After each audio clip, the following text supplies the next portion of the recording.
जय श्री कृष्णा। आप सभी माताओं बहनों को अहोई अष्टमी की हार्दिक शुभकामनाएं। अहोई अष्टमी का व्रत हर साल कार्तिक मास के कृष्ण पक्ष की अष्टमी तिथि को रखा जाता है।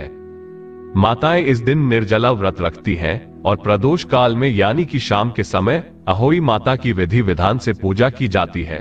वैसे तो अहोई अष्टमी का व्रत वही माताएं बहनें करती हैं जिन्हें संतान की प्राप्ति होती है, लेकिन संतान सुख की इच्छा रखने वाली जो भी बहनें हैं, जो भी विवाहिता है, वो भी आज के दिन अहोई माता के व्रत को रख सकती है।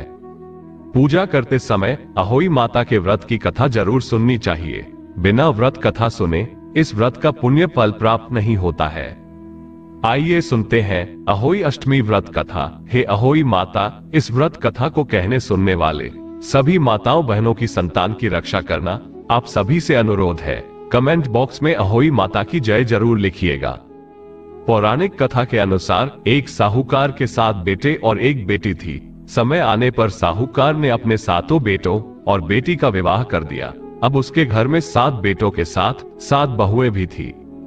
साहूकार की बेटी एक बार दिवाली पर अपने ससुराल से मायके आई हुई थी। दिवाली पर घर को लीपना था, इसलिए सारी बहुएं जंगल से मिट्टी लेने के लिए गई। ये देखकर ससुराल से मायके आई साहूकार की बेटी भी उनके साथ मिट्टी लेने के लिए चल पड़ी। अब सभी बहुएं मिट्टी खोद रही थी। साहूकार की बेटी भी मिट्टी खोदने लगी। जिस जगह पर साहूकार की बेटी मिट्टी खोद रही थी, उसी स्थान पर स्याहू यानी कि शाही अपने बेटों के साथ रहा करती थी। मिट्टी खोदते हुए गलती से साहूकार की बेटी की खुरपी की चोट से स्याहू का एक बच्चा मर गया। इस पर क्रोधित होकर स्याहू ने बेटी से कहा, अब मैं तुम्हारी कोख बांध दूंगी, क्योंकि तुमने मेरे बच्चे को मार डाला है। स्याहू के ऐसे वचन सुनकर साहूकार की बेटी बड़ी घबरा गई और उसने अपनी 7 भाभियों से एक एक कर विनती करी कि वो उसके बदले अपनी कोख बंधवा ले। 7 में से 6 भाभियों ने अपनी कोख बंधवाने से मना कर दिया, लेकिन सबसे छोटी भाभी नंद के बदले अपनी कोख बंधवाने के लिए तैयार हो गई। इसके बाद छोटी भाभी के जो भी बच्चे हुए वो 7 दिन बाद ही मर गए। अपने 7 पुत्रों को इस प्रकार मरते देखकर एक दिन उसने पंडित को बुलवाकर इसका कारण पूछा। कहा कि पंडित जी, क्या कारण है कि मेरे 7 बच्चे पैदा होने के बाद 7 दिन बाद ही मर गए। तब पंडित जी ने बहू को सलाह दी कि सुरही गाय की सेवा करो तो तुम्हारी कोख भर जाएगी। इस प्रकार छोटी बहू ने सुरही गाय की सेवा की। आखिरकार एक दिन सुरही गाय उसकी सेवा से प्रसन्न हो ही गई और उसने छोटी बहू से पूछा, क्या बात है, तुम मेरे लिए इतनी सेवा क्यों करती हो और मुझसे क्या चाहती हो? तुम्हारी जो भी इच्छा हो मुझसे मांग लो। तब साहूकार की छोटी बहू ने कहा, हे गौमाता, स्याहू ने मेरी कोख बांध दी है, जिसके कारण मेरे बच्चे नहीं बच पाते। अगर आप मेरी कोख खुलवा दो तो मैं आपका उपकार जीवन भर मानूंगी। गाय माता ने उसकी बात मान ली और उसे साथ लेकर 7 समुंदर पार स्याहू माता के पास चल पड़ी। चलते चलते थक जाने पर दोनों एक जगह रुककर आराम करने लगती हैं।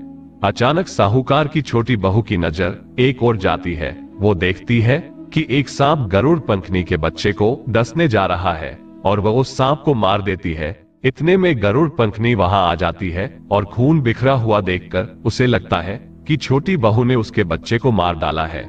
इस पर वो छोटी बहू को चोंच मारना शुरू कर देती है। छोटी बहू ये सब देखकर कहती है, उसने तो उसके बच्चे की जान बचाई है। और गरुड़ को इस बात का जब पता चलता है कि उसका बच्चा जीवित है तो वो बहुत खुश होती है और उसे सुरही सहित स्याहू के पास पहुंचा देती है। वहां पहुंचकर छोटी बहू ने स्याहू की भी खूब सेवा की। एक दिन स्याहू छोटी बहू की सेवा से प्रसन्न होकर उसे 7 पुत्र और 7 बहू होने का आशीर्वाद देती है और कहती है कि घर जाने पर तू अहोई माता का उद्यापन करना और विधि पूर्वक अहोई का व्रत रखना। 7 अहोई बनाकर 7 कड़ाही भी देना। इस प्रकार आशीर्वाद प्राप्त कर जब साहूकार की छोटी बहू खुशी खुशी अपने घर लौटी तो उसने घर लौटकर देखा उसके 7 बेटे और 7 बहुएं उसका इंतजार कर रहे थे। वो खुशी के मारे भाव विभोर हो गई। उसने 7 अहोई बनाकर 7 कड़ाही देकर उद्यापन किया और इस प्रकार वो हर साल कार्तिक मास के कृष्ण पक्ष की अष्टमी तिथि को अहोई माता का व्रत करने लगी।